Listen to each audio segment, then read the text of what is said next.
오늘 추수감사절 주일이죠. 자, 어떤 분들은 이 추수감사절의 유래를 청교도들이 미국 대륙으로 건너가서 첫 수확을 하나님께 감사했던 미국의 추수감사절에서 유래되었다라고 생각하는 분들이 많습니다.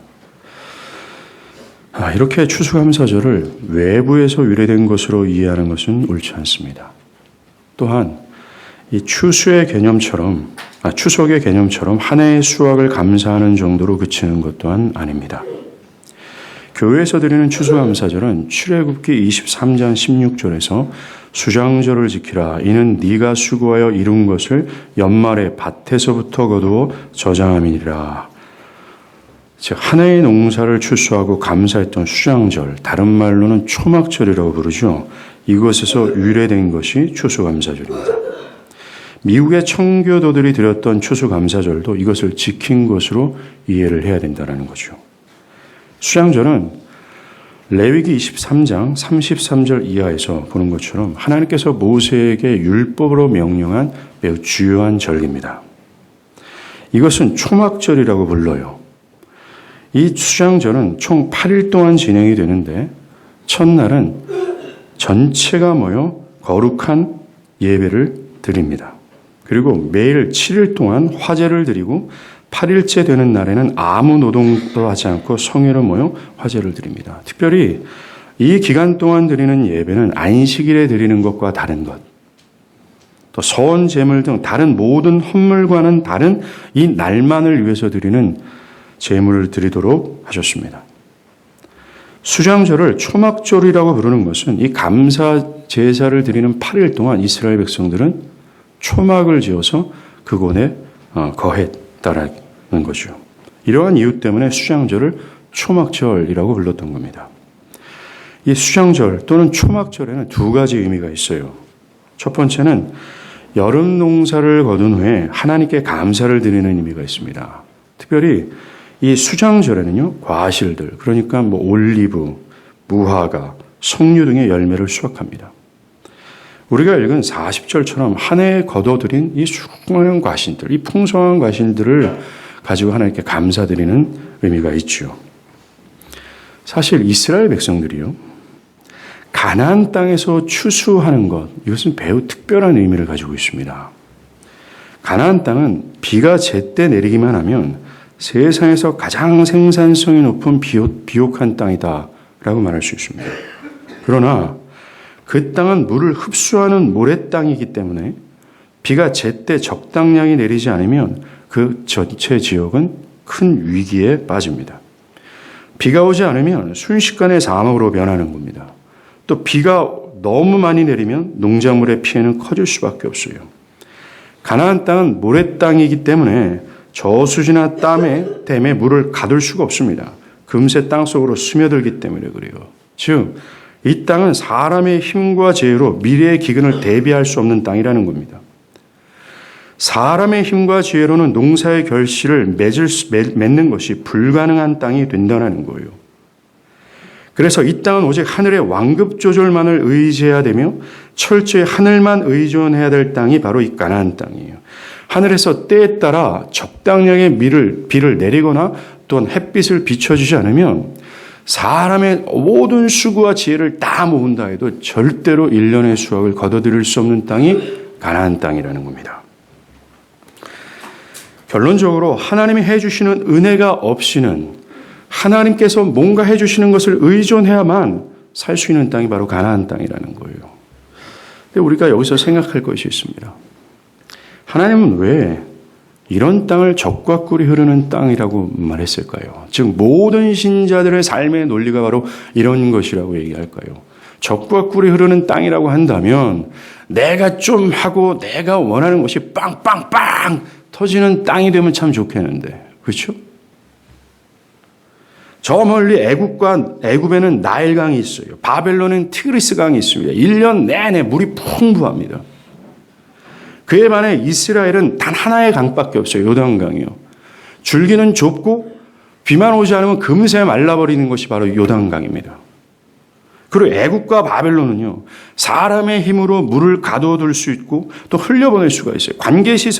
시설이 뛰어나서 사람의 힘으로 미래의 가뭄과 홍수를 대비할 수 있었다는 것입니다.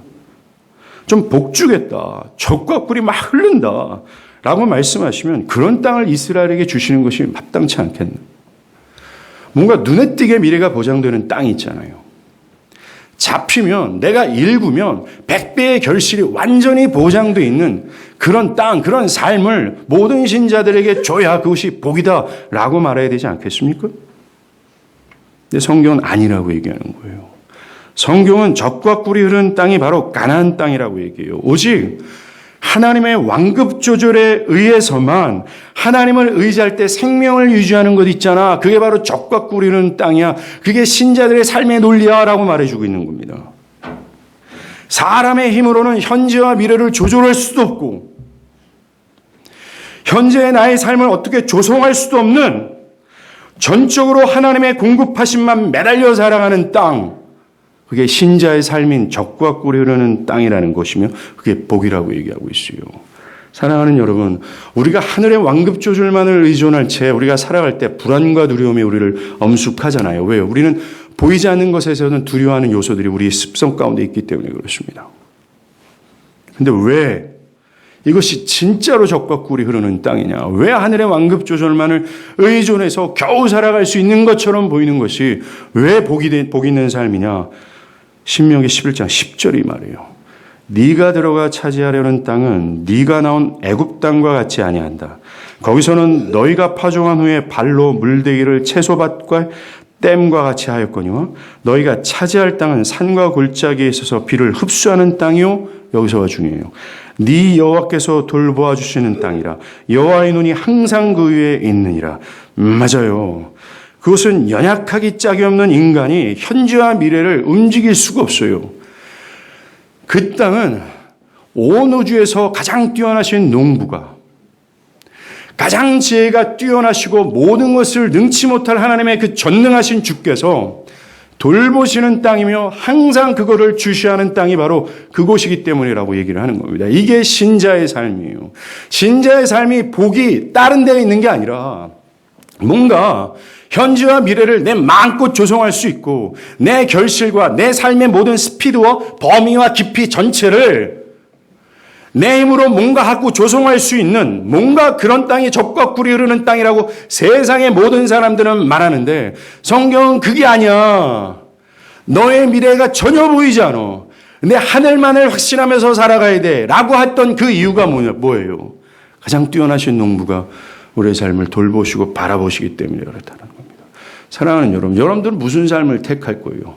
짱구 같은 내 지혜가 정말 나약하기 짝이 없는 내 힘이 나의 삶을 조성하길 바래요. 아니면은 온 우주에서 가장 지혜자여 전능하신 그 하나님께서 나의 삶을 조성하시고 스피드를 인도하시고 멈추게 하고 가라하게 하시는 그런 삶을 여러분들을 어떤 삶을 택할 거예요? 바보가 아니고서는 하나님이 조성하시고 돌보시는 것, 이걸 택할 게 뻔합니다. 그래서 하나님이 그렇게 얘기하신 거예요. 이게 젖과 꿀이 흐르는 땅이야. 내가 있으니까. 이게 진짜 삶의 복이야. 내가 돌보고 내가 그들을 바라보고 있으니까요. 이런 의미에서 가나안 땅에서 추수를 한다? 어떤 의미가 있을까? 이건 매우 특별한 의미가 있습니다. 가나안 땅에서 추수하는 것은요, 전적으로 하나님 스스로가 경작한 수확임이 틀림없어요. 왜냐하면 그 수확물, 포도 한 알이 결실을 맺기 위해서는 저 하늘의 하나님께서 이른 비와 늦은 비를 내리시고 해 강도와 모든 것을 조절하셔서 그렇게 결실하게 하지 않으면 인간의 힘과 지혜는 아무런 소용이 없기 때문에 그래요. 맞아요. 가나안 땅의 수확은 하나님 스스로가 결실한 열매가 분명합니다. 이스라엘 백성이 거둬들인 모든 수확물은 그들의 땀과 수의 결실이 아니에요. 하나님께서 햇빛을 비추시고 곡식을 자라게 하신 하나님 경륜의 결과라는 겁니다. 경륜 뭐예요? 일하심이라고 얘기하잖아요. 온 세상의 모든 수확물도 마찬가지입니다. 그러나 가나안 땅에서의 수확은 특별히 이것이 너무나도 확실하게 드러나는 징표가 되는 겁니다. 모래 땅이기에 사람의 지혜와 힘으로만은 절대로 수확은 불가능하기 때문에 그래요. 이것이 추수감사절이 말하는 첫 번째 메시지예요. 수장절이 말하는 첫 번째 메시지라는 겁니다. 한 해의 결실을 우리가 바라보면서 이 모든 결실이 나의 땀과 수고의 결과가 아니라는 것을 하면서 나를 부인하는 것이요. 그럼 뭡니까? 내 삶에 허락된 모든 영역 안에 있는 모든 것들이 다 하나님께서 하신 경륜의 결과라는 것을 인정하는 거예요. 하나님께서 이른 비와 늦은 비를 내리시고 하나님께서 우리의 삶의 속도를 조절하시면서 맺게 하신 결과라고 인정하는 것. 이게 추수감사절의 첫 번째 메시지라는 겁니다. 하나님은 이스라엘 백성들이 한 해의 수확을 거둬들이고 이것을 깨닫기를 바라셨어요. 이 짱구 같은 너희들아, 너희가 지금 수확한 것들 있잖아. 이것은 너희의 수고의 결과가 아니라 바로 나의 은혜의 결과야. 라는 것을 잊지 않고 깨달아 그 은혜의 영광을 찬미케 하도록 수장절을 정한 거예요. 수장절을 지키라고 얘기하는 겁니다. 그리고 여러분들 우리가 34절부터 33절부터 사실 읽어야 되지만 재미있는 구절이 하나 있습니다. 첫째 날 수장절을 시작할 때 아무 일도 하지 말라. 안식일이다라고 얘기합니다. 마지막 날 아무 일도 하지 마라. 안식일이다라고 얘기를 합니다. 그럼 뭐가 안식인지를 깨닫지 않습니까? 바로 이거예요. 이 추수감사절의 메시지를 깨닫는 겁니다. 안식일 뭐예요? 하나님 보시기에 좋은 상태가 될 때 하나님은 그 좋은 상태가 된 피조물을 보면서 기뻐하실 때 하나님은 안식하시고 그 하나님의 기뻐하시고 안식 가운데 있는 그들이 그 하나님의 축복 가운데 그들도 안식해야 되는 게 안식의 개념이잖아요. 여러분들 첫째 날과 마지막 날 안식한다고 얘기합니다. 어떤 상태에 있을 때요? 그 모든 것이 하나님의 경륜의 결과입니다. 내가 누리는 모든 것이 하나님으로부터 왔습니다. 나의 수고의 결실이 아닙니다. 라고 하는 상태가 하나님 보시기에 좋은 상태며 하나님 보시기에 기쁨이 이기지 못하는 상태여서 그 상태에 있는 그 거룩한 상태에 있는 그들을 향해서 하나님이 축복하시며 그들 모두가 안식의 상태로 들어가는 거예요. 추수감사절은 정말 하나님이 주시는 안식으로 들어가는 날입니다. 이걸 인정하는 날이 된다고 얘기를 하는 것이죠. 즉 이 깨달음이 없으면 말입니다. 인간은 절대로 안식하지 못한다라고 얘기하는 거예요. 사랑하는 여러분, 이 진리를 망각한 아담처럼 자신의 힘과 지혜로 수확했다고 착각해서 저주에 빠지지 않도록 하나님은 이 영원한 규례라고 얘기한 겁니다. 너희가 영원한 안식으로 들어가고 싶으면 이 영원한 규례를 기억해야 돼라고 얘기한 거예요. 여러분들, 인간이 지금처럼 저주스러운 삶을 맞이하게 된 이유가 뭐예요? 이 진리를 망각했기 때문에 그렇습니다. 하나님이 전적인 나의 주관자라는 사실을 거절하고 나의 힘과 지혜로 나의 삶을 주관하고자 했을 때 생겨난 것이 진과 같은 삶과 사회 아니에요? 첫 아담이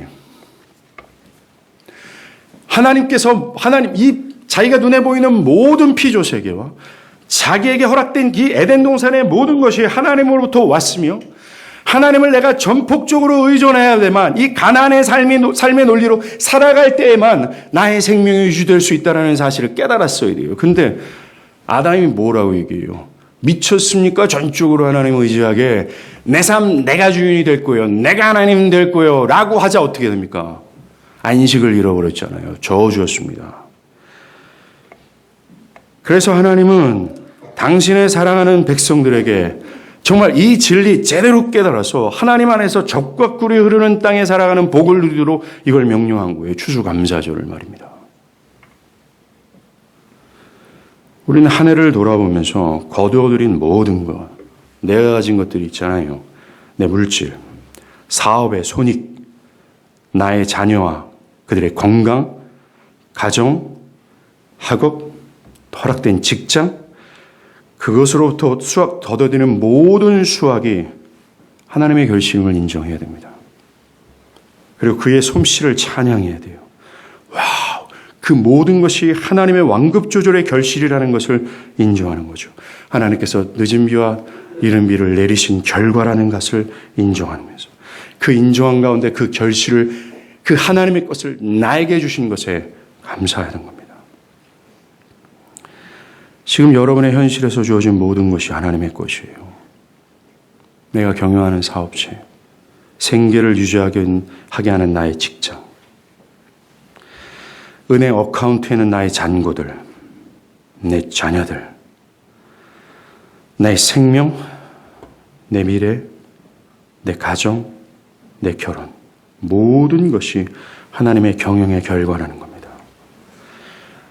그 모든 것이 나의 수고와 땀의 결실이 없어요. 만약에 여러분들이 그렇게 생각한다면 여러분들은 안식을 잃어버리게 될 겁니다. 즉 적과 꿀이 흐르는 땅에서 벗어나 저주의 땅에서 살아가는 일반적인 사회의 모든 사람들처럼 염려와 절망에 짓눌려 그 저주스럽고 고통하고 아파하는 삶을 살 수밖에 없어요. 그러나 만약에 여러분들이 이 수장절이 주는 이 첫 번째 메시지를 깨닫고 그 하나님이 나의 하나님으로 인정하며 전폭적으로 그 하나님의 모든 것이 하나님의 결실이라는 것을 인정하게 된다면, 또 나의 삶이 그렇게 경영되고 있다라는 사실을 믿는다면 사실 평안이 있습니다. 안식이라는 거죠.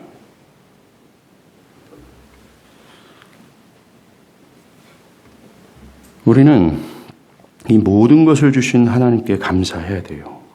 특별히 하나님께서 이 모든 것을 주셨다 그러면 이 모든 것 안에서 우리는 자족할 수 있어야 됩니다. 충분성을 느끼는 거죠. 와, 하나님이 주셨기 때문에 그래요. 오늘 본문 41절에 이 수장절에 대해서 하나님은 영원한 규례야라고 하십니다. 즉 영원토록 변함없이 이 진리를 인정하고 감사하라고 하시는 거예요. 영원토록 감사하라라고 한다면 어떤 사람들은 죽음 이후에 천국에서 영원토록 감사하는 것으로 받아들입니다.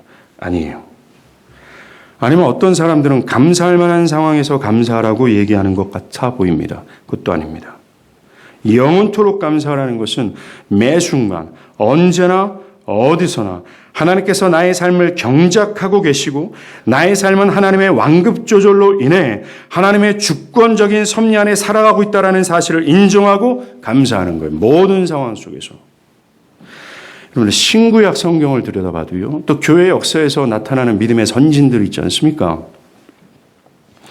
이 선진들은 매 순간마다 감사했어요. 특별히 그들이 감사하고 있다라는 상황을 보면 그들이 감사하고 말하는 것이 납득이 되지 않습니다. 감사할 상황이 아니었기 때문에 그래요.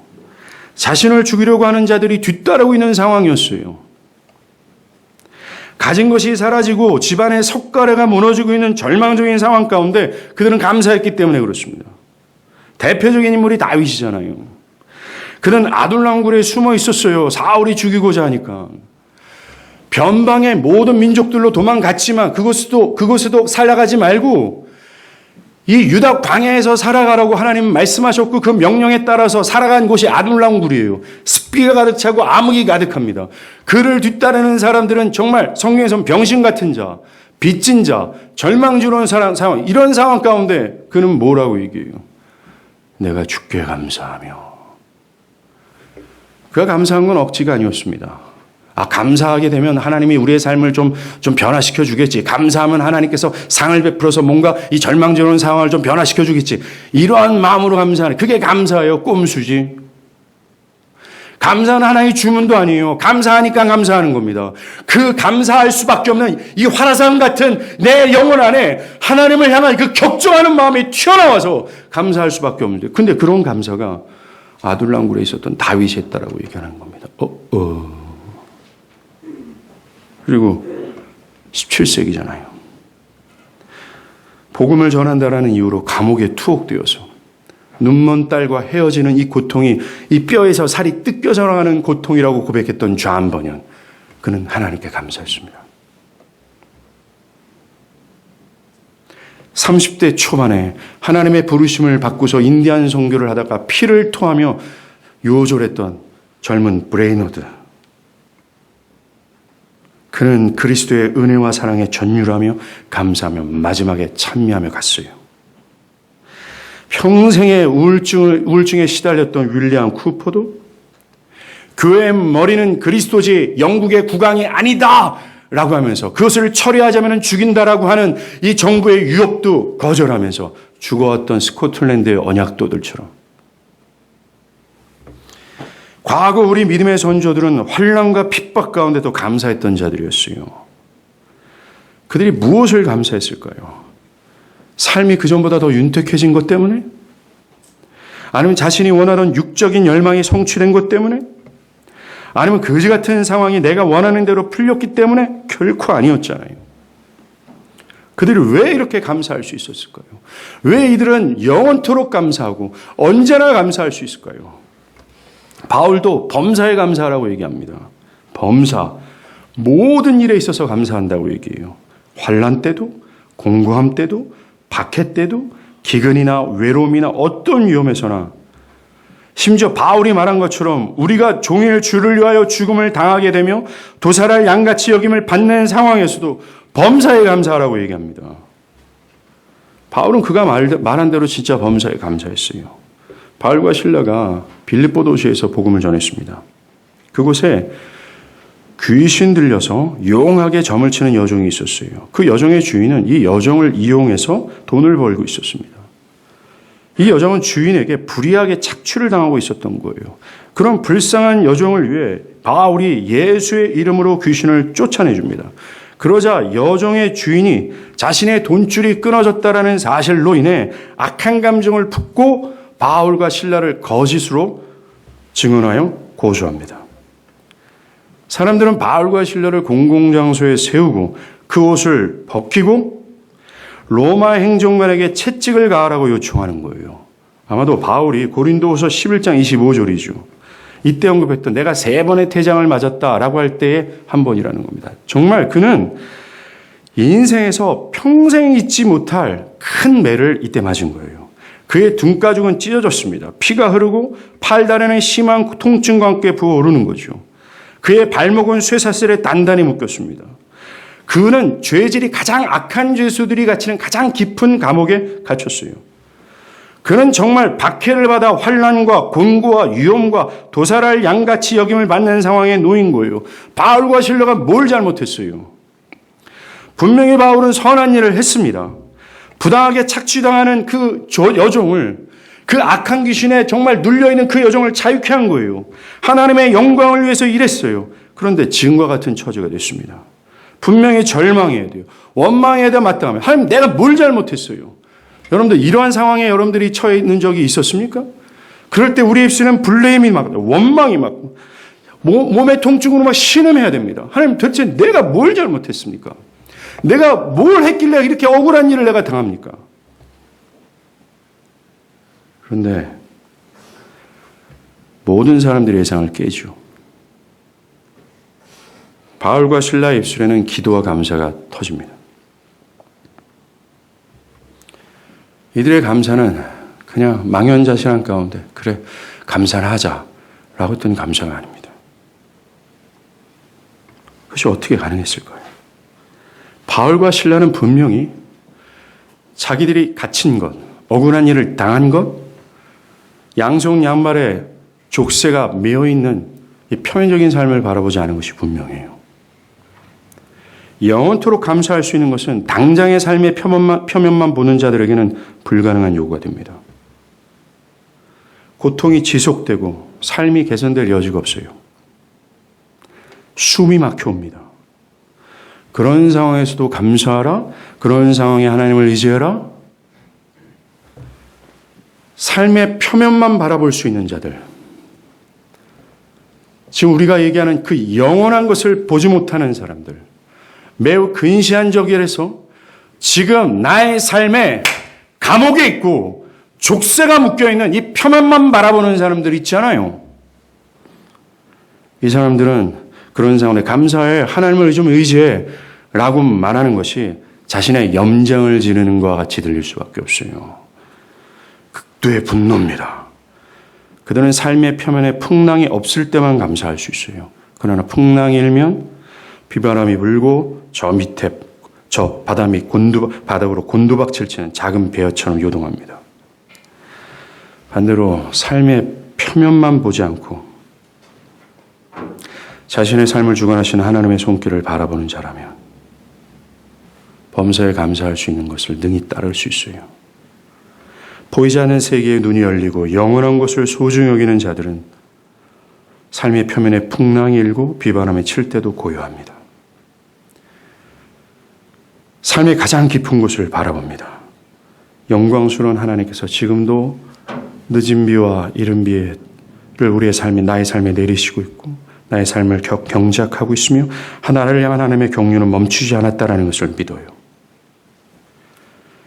회심하고 있지 않은 자녀를 때문에 가슴을 쓸어내는 그 시간 속에서도, 지하 단칸방에서 곰팡이가 득실거리는 작은 집안에서도, 외롭고 절망적인 그 순간에서도 그분이 여전히 자신을 이끌고 계심을 믿습니다. 그리고 그분께서 당신의 영광을 위해 어떠한 일을 하실 거라는 것을 기대하며 그는 일어나죠. 그리고 자녀들이 서러움의 눈물을 흘리는 모습을 보면서도 마음을 다잡고 여전히 흔들리지 않은 하나님을 향해요. 바보 같습니다. 나는 하나님께 기도합니다. 하나님을 의지합니다. 하나님께 감사합니다. 이런 말을 해요. 야 이놈아, 너는 속도 없냐, 벨도 없냐, 하나님 의지하고 한다. 그 상황에 있으면 혀깨 물고 죽는 것이 맞지 않냐 라고 말한 게 누구예요? 욥의 친구들과 욥의 아내였어요. 삶의 표면적인 것만 보고 영원한 것을 보지 못하는 사람들의 고백이 바로 그거였다라는 겁니다. 어떤 분들은 한 해 수확을 바라보면서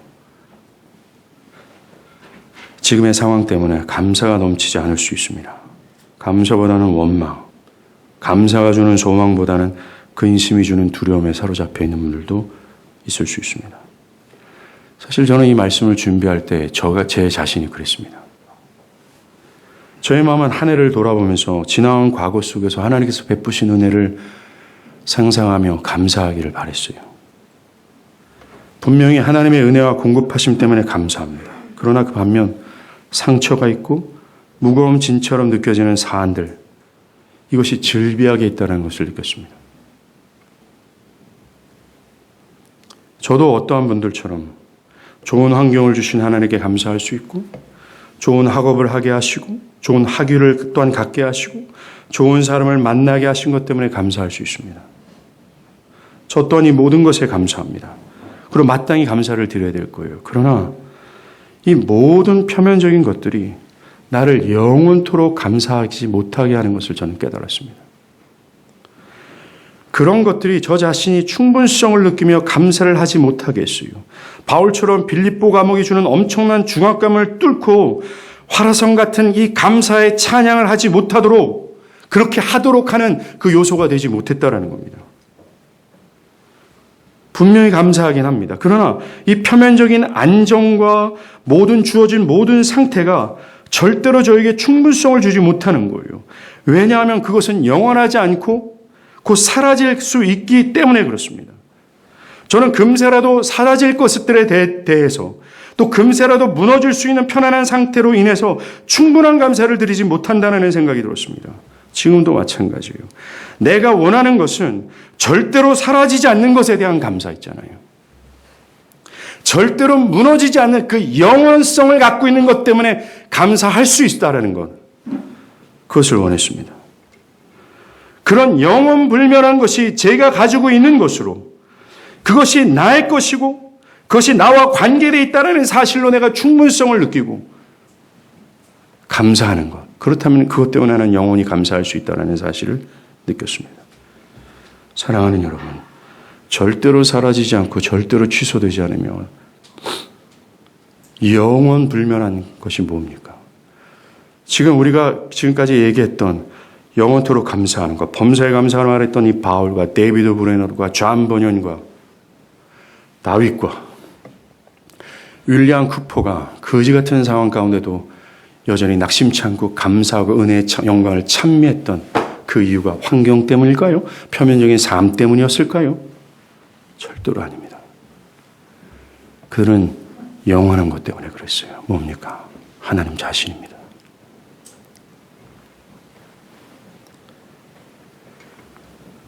그 하나님이에요. 그리스도 예수의 죽음으로 얻어진 약속의 궁극이 되시는 하나님. 절대로 사라지지 않는 분이 되시고 모든 영광의 영광이 되신 하나님. 궁극의 평안과 안식이 되시는 분. 이러한 분이 나와 상관이 있다라는 것 때문에 전율하고 모든 상황에서 그분이 함께한 것 때문에 감사할 수 있는 거죠. 영원불면하신 하나님과 내가 관계하는 것이 그 아들의 희생과 피로 말미암아 되어진다라는 이 확고부동한 언약 때문에 감사하게 되는 겁니다. 그리고 예수 안에 주어지는 하나님의 넘치는 사랑이 어떠한 상황에서도 변하지 않는다는 사실 때문에 감사하는 겁니다. 그리고 영원토록 토이스 우라노이스의 하늘에 계신 하나님, 즉 언제나 어디서나 나와 함께 하시고 나를 아시고 나를 인도하시고 나의 작은 신도 아시는 그 하나님으로 인해 내가 전율하는 거예요. 표면적인 상황과 전혀 상관없이 그리스도의 공로 안에서 얻어진 그 하나님으로 말미암아 그 영광의 하나님으로 말미암아 나의 인생의 완급이 조절되고 있고 그분이 나의 공급자라는 사실에 감사하는 겁니다. 이 사실이 확신이 될 때 우리는 충분성을 가지고 어떠한 상황 가운데도 즉 범사와 영원토록 하나님을 찬양할 수 있어요. 만약에 여러분들이 이 표면적인 어떤 사안과 뭔가 삶의 질이 나아진 것 때문에 감사한다면 어떻게 하겠어요? 그 삶의 질이 다시 변경된다면, 여러분들이 감사하는 요소가 사라진다면 여러분은 감사할 수 있겠습니까? 어찌 영원토록 감사할 수 있겠어요? 불가능합니다. 바울도 이걸 깨달은 거예요. 그래서 로마서 8장 35절에서 39절에서 얘기했잖아요. 그 모든 것이, 그 어떠한 것이 그리스도 예수 안에 있는 하나님의 사랑에서 끊을 수 없다라고 얘기를 하는 겁니다. 바울도 알았어요. 바울도 채찍에 맞고 감옥에 갇혔을 때 그는 영적인 지평을 열어 영원불면하신 하나님을 본 겁니다. 그리고 그 하나님께서 나의 삶의 완급 조절을 하고 계심을 보러 바라본 거예요. 하나님의 뜻으로 빌립보에 왔고 그 뜻이 귀신 들린 여종이 낳는 것으로 말미암아 더 확실해진 것 때문에 그는 감사했습니다. 비록 나는 피를 흘리고 있지만 피를 흘리고 있는 지금의 상황도 여전히 주는 나를 돌보시고 바라보신다는 사실을 믿고 있는 거죠. 옆에 있는 분들 졸면 깨우세요. 환장하는 거죠. 1956년입니다. 짐 엘리엇과 4명의 선교사가 에콰도르의 살인 부족 아쿠아 인디안에게 복음을 전하다가 죽임을 당합니다. 이들은 얼마 전 결혼한 사람들이에요. 갑자기 미망이 된 그들의 아내들과 어린 자녀들은 큰 공고와 외로움에 빠집니다. 그 와중에 짐 엘리엇의 아내인 엘리자베스 엘리엇이 이렇게 고백해요. 엘리자베스 엘리엇은요, 지금 현재 미국의 모든 크리스찬 대학생들의 가장 존경받는 인물 중 하나입니다. 선교 컨퍼런스, 대학생들이 모이는 선교 컨퍼런스가 하나 있는데 3년마다 모여요. 수만 명이 운집합니다. 제대로 걷지 못하는 노년의 엘리자베스 엘리엇이 다 강단에 서면요, 그 수만 명의 대학생들이 일어나 기립하여 15분 동안 박수를 보냅니다. 그의 인생의 여정 때문에. 그 엘리자베스 엘리엇이 자신의 남편과 4명의 선교사가 요절했다는 소식을 듣고 이렇게 고백합니다.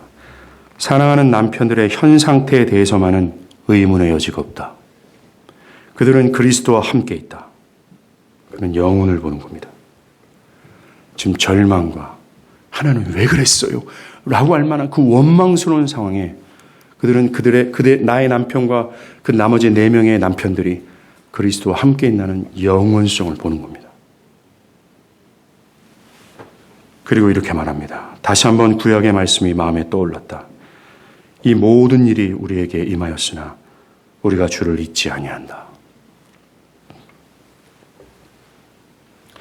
저주스러운 고통이죠. 자신의 심장을 모래속에 묻어버리고 싶어하는 상황에서 그들이 그렇게 할 수 있었던 하나님 때문에 그렇습니다. 그것 때문에 범사에 감사할 수 있었어요. 다윗도 아둘람굴에 있을 때도 마찬가지입니다. 그는 너무나 절망적이었어요. 너무나 두려웠습니다. 분명히 하나님께서 나에게 기름부음을 부어서 이스라엘의 왕으로 삼으신다고 약속했는데 한순간에 모든 것을 잃어버리고 이 팔레스타인 전체에서 가장 큰 죄인이 됐어요. 다윗의 삶의 표면은 비바람이 거세요. 풍랑이 가득합니다. 그때 그는 이 엘리자베스 엘리ot처럼 영혼의 창을 열어요. 아둘람굴에 나옵니다. 그리고 밝게 빛나는 밤하늘에 있는 별과 달들을 봅니다. 고요함에 잠기죠. 그의 내면하에 요동치는 파도와 풍랑이 갑자기 고요해집니다.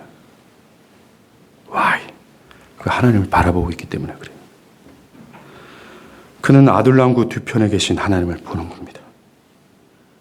그리고 그는 시시한 자신의 처지를 한탄하고자 하소연하지 않습니다. 그는 더 깊고 더 웅장한 하나님을 봐요. 그리고 매우 의연하고 매우 확신 있게 외칩니다. 하나님이여, 내 마음이 확정되고 확정되었사오니 내가 노래하고 내가 찬송하리이다. 내 영광아 깰지어다. 비파야 수금아 깰지어다. 내가 새벽을 깨우리로다. 지금 아둘람굴에서 은밀하게 숨을 죽이고 목소리를 내쳐 그 자기를 죽이려 하는 이 원수들에서 발각되면 안 되는 위기 속에서 그는 그 영원성의 창을 열어 하나님을 바라보면서 요란을 떨고 있어요. 고요해야 될 시간에 그 고요한 것이 아니라 지금 꽹과리를 울리고 있는 겁니다. 그러면서 주여 내가 만민 중에 주께 감사하며, 도대체 이 구절이 이해가 안 돼요. 설득이 안 됩니다. 삶의 표면만 보면 이게 미친 것처럼 고백되어지는 거예요. 그냥 종교적 위선자의 고백처럼 복되어지지 않은 거예요. 야 임마 너 혓겨 물고 죽어야 돼. 그게 아니라 어떻게 이런 상황에서 내가 만민 중에서 주께 감사할 겁니다. 문나라 중에 주를 찬송하리이다. 무릇 주의 인자는 커서 하늘에 미치고 주의 진리는 궁창에 미치나이다. 어떻게 자신의 삶에서 인자하심과 궁유를 찾아볼 수가 있어요? 하나님이 인자와 궁유를 풍성하다면 왜 나의 삶을 이래요? 라고 말해야 될 상황 아닙니까? 근데 그는 영혼의 창을 연 거예요. 하나님이여 주는 하늘 위에 높이 들리시며 주의 영광이 온 색 위에 높아지기를 원하나이다. 정말 감사는요, 영혼의 창을 열어 영광의 하나님만을 볼 수 있는 자가 할 수 있는 유일한 노래예요. 신자들의 고유한 표현입니다. 그리스도 밖에 있는 사람들도 감사한다고 얘기해요. 선물을 주면 감사합니다. 집이 어떻게 평수가 늘어지면 감사합니다. 보이지 않는 신이든 보이는 신이든 자기가 섬기는 신이든 간에 어떻게 하든지 감사해요. 그러나 기독교인들의 감사는 달라요. 기독교회는 한밤중에도 드릴 수 있는 것이 감사예요. 5명의 미망인들, 다윗, 교회 역사 속에서 범사에 감사했던 모든 이들, 그들은 그 하나님에 대한 지평이 열렸어요. 그것 때문에 감사한 겁니다. 그리고 그 하나님께서 지금도 여전히 변하지 않고 취소되지 않고 나의 하나님이라는 사실, 그리고 그 하나님께서 나를 가나안의 논리로 이끄신다는 겁니다. 전폭적으로 나를 주관하시고 모든 필요를 채워주시고, 조금 전 아이들이 노래했던 것처럼 막 짜릿하지 않습니까? 가사가 용기가 필요할 때 용기 주시고, 그 다음 뭐예요? 지혜가 필요할 때 지혜 주시고, 또 뭐라고요? 양식이 필요할 때 양식 주시는. 여러분들, 저는 이 가사를 들으면서 몰라요. 저는 이미 이 말씀 묵상했고 설교 준비했으니까 이 사실을 믿는 겁니다. 이 사실을 믿는 거죠. 이 진리가 내 눈앞에 펼쳐지지 않는다 할지라도 우리 믿음의 선조들처럼 내가 가나안 땅에 살고 있으며 지금은 목마르지만 하나님께서는 여전히 내 삶 가운데 일하고 계심을 믿는 겁니다. 그 의지 같아도. 초막절의 큰 의미 두 번째는 이거예요. 43절에서 나오는 것처럼 애굽 땅에서 이스라엘을 인도하신 그 하나님. 유대인들은요, 수장절 7일 동안 초막을 졌어요. 장막, 텐트입니다. 조그만 텐트. 거기 거하면서 자신의 선조들이 출애굽해서 가나안 땅으로 들어가기까지 40년 동안 이 장막 생활했던 것을 상기하는 겁니다. 그들이 나의 선조들이 장막생활 이 불편한 생활을 하면서 그들이 소망했던 게 뭐예요? 가나안 땅이었잖아요. 이스라엘 백성들이 수장절을 지키면서 그들이 가나안 땅을 이 광야 같은 이 장막생활 안에서도 그 영원한 가나안 땅을 바라봤던 것처럼 우리도 영원한 가나안 땅을 바라봐야지라고 했던 거예요. 그럼 초막이 뭐예요? 임시거처입니다. 이스라엘 백성들은 애굽에서 나온 지 40년 동안 이 장막에서 살았어요. 하나님의 구름이 딱 떠오르면 장막 걷고 따라가는 거예요. 하나님이 멈추면 멈춰서 장막 다시 치는 겁니다. 임시걸초예요. 그렇기 때문에 하나님에 대한 절대 신뢰. 하나님을 따라가면 충분히 나를 입히시고 먹이시고 절대로 버림받지 않는다. 절대로 내 인생은 골로 가지 않는다라는 하나님에 대한 무한한 확신만 갖고 있을 때 이 장막 생활을 할 수 있었다는 겁니다. 이 약속에 대한 확신, 하나님께서 기필코 나를 저 영원한 가나안으로 인도할 거야 라는 확신이 없으면 절대로 장막을 칠 수 없어요. 여러분들, 추수를 감사하는 수장절 기간 동안 즉 모든 것이 하나님의 완급조절로 되어진 결실이다. 나의 삶 전체는 하나님이 주관하신다는 것 때문에 감사하는 기간 동안에 초막에 거한 의미는 이거예요. 내가 하나님께 나의 삶을 전적으로 맡기고 하나님 나를 전적으로 지도하시지만 이런 삶 가운데 나는 절대적으로 하나님을 신뢰하며 척박한 세상에 살아갈 동안 하나님은 나를 먹이시고 입히신다. 필요를 채우신다.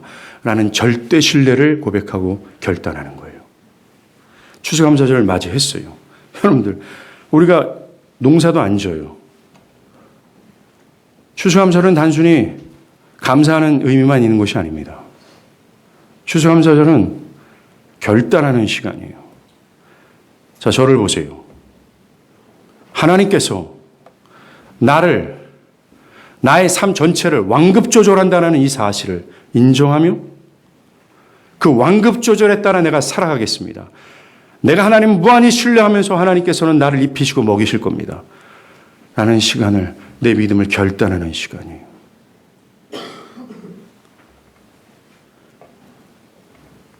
사랑하는 여러분, 여러분의 인생이 그리스도 안에 있다면 이 땅에서 현재 장막을 지내고 지내는 것 같습니다. 나그네 인생이라는 거예요. 여러분들, 이 광야 같은 세상에서 여러분들이 의지해서 어떻게 살아갈 거예요? 하나님밖에 없습니다. 저 자신도 금요일인가요? 우리 강도사님하고 얘기하면서, 강도사님, 우리가 혹시 우리 교인들 중에 누군가를 의존하고 있지는 않습니까? 누구를 의지하는 것 같아 보이지 않습니까? 제가 오늘 새벽에 이것 때문에 참 두려웠습니다. 사랑하는 여러분, 우리가 그리스도 안에 있다면 내가 의지하는 어떤 대상이 있잖아요. 그 어떤 무엇. 하나님은 나 자신이 하나님을 전폭적으로 의존하게끔 하기 위하여 그것을 빼앗아 가시는 하나님이라는 걸 아십니까? 우리가 광야 같은 세상에서 의지할 분은 하나님밖에 없어요. 그걸 부인할 수 없는 사실입니다. 왜요? 인간은 항상 변하고 변질됩니다. 이 세상의 모든 것은 영원하지 않지요. 여러분들 언젠가는 속일 것이고 여러분들의 등에 칼을 꽂는 날이 있을 겁니다. 그리고 이스라엘 백성들이 이 수장전날, 이 풍성한 수확물을 바라보면서 초막에서 이 진짜 풍성한 수확이 있을 그날, 그 종말을 바라보면서 그걸 고대했잖아요. 우리도 마찬가지입니다. 그리스도 안에서 현 시점에서 우리에게 허락하신 이 영광의 은혜, 그리고 나에게 하나님께 허락하는 이 유물론적인 이 풍성한 모든 수확들을 바라보면서 이건 아니야, 이건 하나의 그림자일 뿐이야, 종말에 우리가 맞게 될 진짜 풍성함의 그림자야 라면서 나는 그림자를 보면서 감사하는 것이 아니라 이 그림자가 보여주는 진짜 풍성함 있잖아요. 그 진짜 풍성함을 보면서 나는 감사할 거야, 나는 영원한 노송을 향해서 살아갈 거야, 영원을 위해서 살아갈 거야 라고 감사하며 결단하는 것이 또한 추수감사절의 의미가 되는 거예요. 영원한 본향 바라봅시다. 이 땅 광야 같은 생활 바둥바둥하지 말고 그럴 때마다 하나님 향했으면 참 좋겠어요. 현재를 주님께 맡기고 미래에 얻게 될 풍성함을 바라보면서 힘차게 사시는 여러분들 되길 간절히 바랍니다. 기도하겠습니다.